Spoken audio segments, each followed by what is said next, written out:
Kembali bersama saya Suci Nisa menemani pagi Anda dengan sejumlah berita pilihan dari tim redaksi Kompas TV Jambi.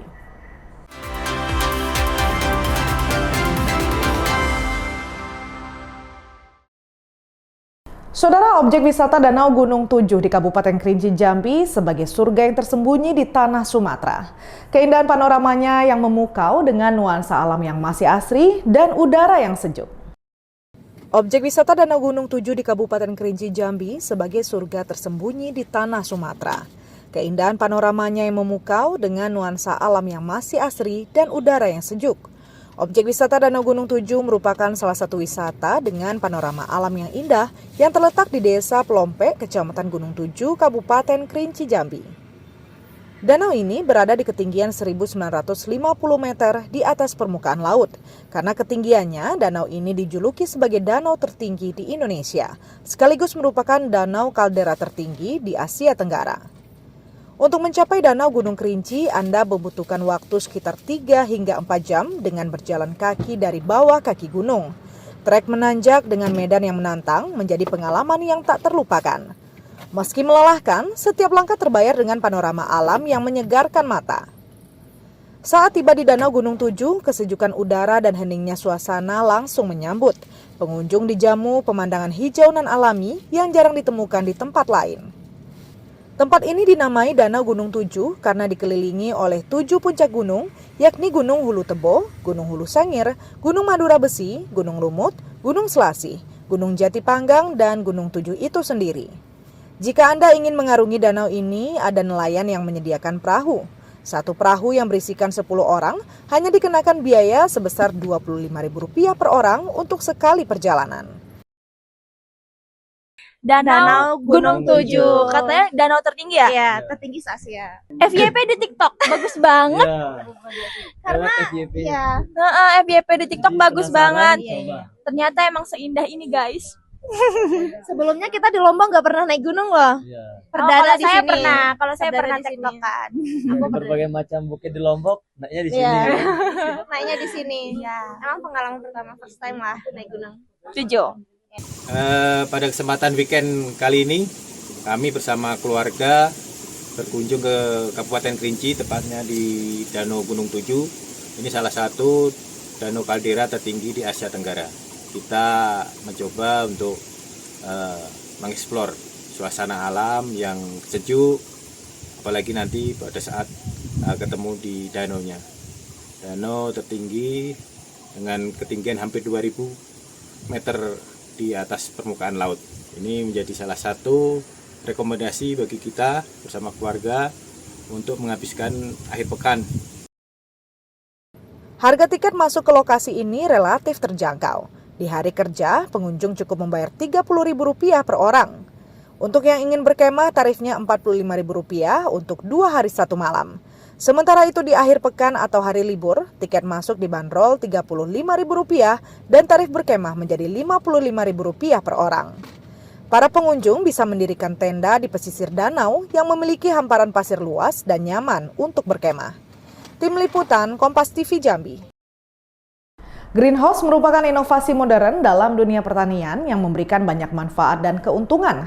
Petani dapat mengontrol suhu, kelembaban cahaya, hingga sirkulasi udara sehingga tanaman tumbuh optimal. Salah satunya di Greenhouse Melon di Pesantren Al-Mutakin, Desa Ibru, Kecamatan Mestong, Kabupaten Muaro Jambi.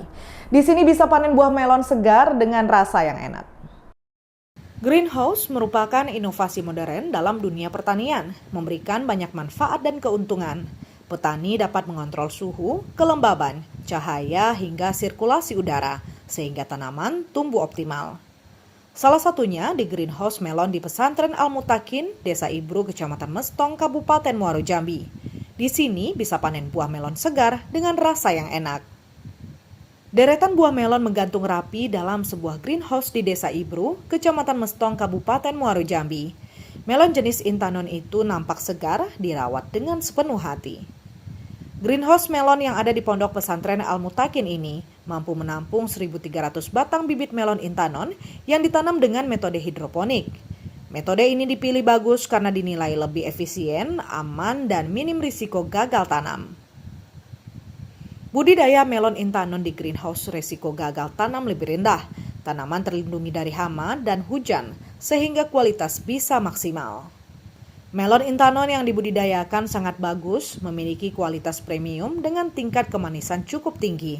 Setiap buah rata-rata berbobot 1,2 kg. Satu kali panen, melon di greenhouse ini bisa menghasilkan ratusan buah melon dengan berat 1 ton lebih. Keberhasilan tanam yang mencapai lebih dari 80%. Buah melon di greenhouse hanya panen 1 kali. Semua ini dipanen dalam waktu 70 hari, sejak bibit ditanam hingga panen dengan jenis melon Intanon. Untuk sekarang kita hanya pasarkan di lingkungan pesantren karena kita kan setiap minggu ada kunjungan wali santri, kemudian juga ada kegiatan bulanan yang mengumpulkan banyak orang. Dari situ saja sangat kurang ya. Ke depan mungkin akan dikembangkan yang kemudian bisa menjadi bukan sekedar konsumsi tapi juga menjadi edukasi dan juga wisata. Ini bisa dilihat oleh semua pihak termasuk pemerintah daerah yang mungkin bisa mengembangkan pertanian semacam yang ada di sini untuk di pesantren-pesantren atau di swasta di luar sana, tidak hanya di lingkungan pesantren Al-Muqaddim. Keuntungannya banyak ya, karena di dalam greenhouse itu tentu untuk serangan hama lebih terprotek ya, tidak sebagaimana di luar. Kita tidak membutuhkan penanganan hama yang lebih. Awalnya di greenhouse menanam cabai untuk program penanganan inflasi. Namun di sela tanam cabai, ditanam melon Intanon yang mempunyai rasa enak dan warna yang bagus. Saat ini buah melon masih di kalangan wali santri dan pondok pesantren. Diharapkan ke depan bisa dijual di pasaran. Dirinya berharap ke depan semakin banyak generasi muda yang tertarik pada pertanian modern. Bertani tidak lagi harus identik dengan lumpur dan kerja berat. Dengan inovasi seperti greenhouse dan hidroponik, pertanian bisa menjadi peluang bisnis yang menjanjikan sekaligus ramah lingkungan. Tim Liputan, Kompas TV Jambi. Di era digitalisasi saat ini, Museum Perjuangan Rakyat Jambi menjadi salah satu tempat wisata favorit bagi generasi muda, khususnya para pelajar. Di sini banyak barang-barang peninggalan sejarah seperti alat perang dan replika pesawat Catalina RI-005 yang membantu mempertahankan kemerdekaan Indonesia dari penjajah. Di era digitalisasi saat ini, Museum Perjuangan Rakyat Jambi menjadi salah satu tempat wisata favorit bagi generasi muda, khususnya para pelajar. Di sini banyak barang-barang peninggalan sejarah seperti alat perang, alat komunikasi, serta miniatur-miniatur perang, dan yang paling menarik adanya replikasi pesawat Catalina RI-005. Museum Perjuangan Rakyat Jambi yang berada di Jalan Sultan Agung, Kecamatan Telanepura, Kota Jambi, berdiri pada tahun 1993, masih kokoh dan eksis hingga saat ini. Museum ini menyimpan berbagai koleksi yang dapat menambah edukasi tentang sejarah. Salah satu koleksi yang terkenal dari museum ini yaitu replika pesawat Catalina RI-005. Replika ini didasarkan pada pesawat Catalina yang jatuh menabrak tongkang di Sungai Batanghari. Serpihan-serpihan pesawat Catalina bisa dilihat dan dipajang di Museum Perjuangan Rakyat. Pesawat ini menjadi simbol perjuangan kemerdekaan di Jambi, digunakan untuk mengangkut logistik, makanan, perlengkapan, dan penghubung wilayah pada tahun 1948. Museum ini juga berisikan informasi tentang dokumentasi perjuangan rakyat Jambi melawan penjajah. Jadwal kunjungan museum ini dibuka dari hari Senin sampai Sabtu. Jadi museum ini idenya itu dari Legiun Veteran Republik Indonesia. Nah, dia punya ide itu supaya ingin dibangunlah sebuah bangunan guna mengenang sejarah perjuangan rakyat Jambi melalui Museum Perjuangan Rakyat Jambi ini sendiri. Nah, jadi akhirnya disetujui oleh Gubernur Abdurrahman Sayuti waktu itu dan dibangunlah museum ini. Pembangunannya dari tahun 93 sampai tahun 97. Nah, barulah tanggal 10 Juli tahun 1997 museum ini diresmikan oleh Presiden kedua Bapak Soeharto. Museum ini merupakan museum khusus, jadi peninggalan pejuang dulu saat menghadapi Belanda dan juga Jepang. Nah, jadi koleksinya itu senjata-senjata perang seperti pistol, ada juga pedang, ada juga senapan, meriam, dan lain-lainnya. Di depan museum itu ada juga pesawat. Nah, ini ikon dari Museum Perjuangan Jambi. Nah, itu merupakan museum pesawat terbang Catalina RI-005 yang disewa dari orang Australia bernama Kobley namanya, hasil pertemuan pejuang Jambi di Bangkok, Thailand. Dua orang pengunjung yang juga merupakan pelajar berharap koleksi-koleksi di museum ini terus ditambah sehingga bisa menambah literasi dan sejarah bagi anak muda. Halo, saya Rizky. Dan saya Alvin. Kami dari SMK Negeri 2 Kota Jambi. Tujuan di sini apa? Melihat sejarah Provinsi Jambi. Nanti di dalam ada apa aja Kak? Di dalam ada oksigen bekas. Barang-barang yang mungkin apa nih? Bagian dari sejarah ya? Ya, bagian-bagian sejarah yang Ada di Provinsi Jambi. Gimana nih sebagai anak muda melihat peninggalan sejarah nih? Ya cukup bagus lah. Cuman yang pengunjungnya nggak rame gitu. Sepi. Kan sini dalam emang ada tugas sekolah atau ingin berkunjung sendiri? Ingin berkunjung ingin sendiri. berkunjung sendiri saja. Inisiatif ya? Iya. Diperbarui sih Kak. Mungkin di biar apa? Lebih Tambah-tambah gitu ya koleksi? Iya, ditambah-tambah biar rame lah. Itu lebih Menarik pengunjung. iya lebih menarik pengunjung. Bagi Anda yang ingin berkunjung ke museum, cukup membayar Rp3.000 per orang. Ratnasari, Adi Maulana, Kompas TV Jambi. Kopi menjadi salah satu komoditas unggulan yang banyak diminati baik di dalam negeri maupun di pasar internasional, salah satunya di Provinsi Jambi. Memiliki 3 jenis kopi yang banyak diminati warga luar. Saat ini kopi Jambi menjadi primadona di seluruh kafe maupun warung kopi di Provinsi Jambi. Kopi menjadi salah satu komoditas unggulan yang banyak diminati, baik di dalam negeri maupun di pasar internasional, salah satunya di Provinsi Jambi. Memiliki 3 jenis kopi yang banyak diminati warga luar. Saat ini, kopi Jambi menjadi primadona di seluruh kafe dan warung kopi di Provinsi Jambi. Di Provinsi Jambi terdapat ribuan hektar kebun kopi, terdapat di Kabupaten Kerinci, Kabupaten Merangin, Kabupaten Tanjung Jabung. Bahkan di Provinsi Jambi ada 3 jenis kopi, yaitu Liberica, Arabica, dan Robusta. Sedangkan di Kabupaten Tanjung Jabung Barat terdapat jenis kopi Liberica yang rasanya cukup enak dan nikmat saat diseduh. Untuk menghasilkan kualitas kopi Liberica yang bagus dan berkualitas, petani kopi di Kelurahan Mekarjaya, Kecamatan Kuala Betara, Kabupaten Tanjung Jabung Barat, memilih buah kopi yang merah dan sudah matang untuk dipanen. Setelah panen, biji kopi dipilih kembali, buah yang belum matang atau rusak akan dipisahkan, hanya mengambil buah warna merah saja. Selanjutnya, buah kopi dicuci bersih untuk menghilangkan kotoran dan sisa-sisa getah yang masih menempel. Buah kopi yang sudah bersih kemudian digiling menggunakan mesin penggiling. Mesin ini berfungsi memisahkan biji kopi dari kulit buahnya. Biji kopi hasil penggilingan lalu dijemur di rumah penjemuran khusus. Proses pengeringan dilakukan secara bertahap agar kadar air berkurang hingga mencapai standar yang diinginkan. Setelah kering, biji kopi kembali diseleksi, hanya biji yang berkualitas baik yang nantinya akan dipasarkan, sementara biji yang cacat dipisahkan. Kopi yang ada di sini adalah kopi Liberica. Saat musim panen, biasanya kita setiap harinya ke kebun itu memetik kopi, yaitu memilih kopi yang sudah masak, yaitu berwarna merah. Itulah yang kita petik. Setelah kita petik setiap harinya, kita mendapatkan hasil, kita bawa langsung ke rumah. Habis itu kita kupas kulit kopinya.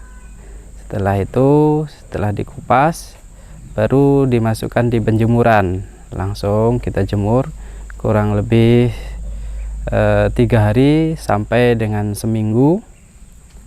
Barulah setelah kering, kira-kira kadar air mencapai 12%, kita kupas kulit keringnya di pulper atau di haler untuk dipisahkan antara biji kopi dengan kulit arinya.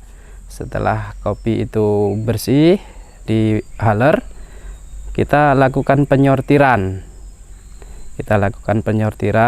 Biji-biji yang rusak baik yang pecah maupun yang terkena penyakit ataupun yang berwarna hitam, itu kita pisahkan untuk menghasilkan kopi yang berkualitas. Nah, kopi-kopi yang sudah kita sortir, yang sudah kita hilangkan, kita pisahkan dengan biji pecah maupun yang biji hitam, barulah kita olah untuk selanjutnya. Ketika kita memang membutuhkan yang harus dijual untuk green bean, kita jual green bean. Tapi ketika ada yang membutuhkan kopi bubuk, kita akan roasting, bukan sortir, kita akan roasting seperti itu. Melalui proses panjang inilah secangkir kopi berkualitas akhirnya bisa dinikmati oleh para pecinta kopi. Dari kebun hingga siap dipasarkan, kopi tetap menjadi kebanggaan petani sekaligus sumber penghidupan.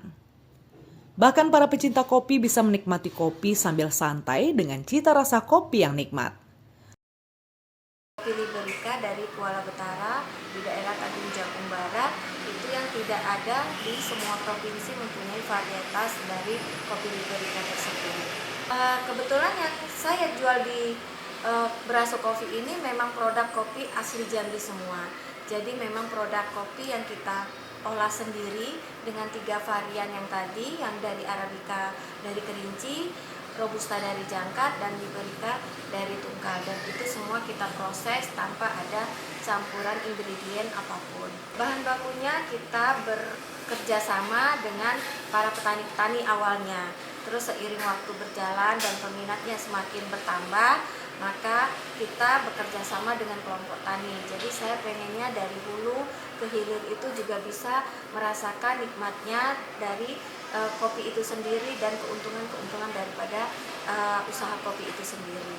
Kalau untuk prosesnya dari awal kita bekerja sama, ya mungkin saya survei ke petani-petani langsung dan melihat kebun-kebun langsung untuk memastikan kopi Beraso Kopi ini dengan kualitas seperti yang saya inginkan, dengan misalnya petik biji merah dan tidak petik asalan. Jadi sehingga selain kita mendapatkan kualitas yang baik, tetapi juga kita bisa memperpanjang kelangsungan daripada pohon kopi itu sendiri supaya dia terus-menerus untuk bisa tumbuh dan berkualitas daripada hasil bijinya untuk panen seterusnya.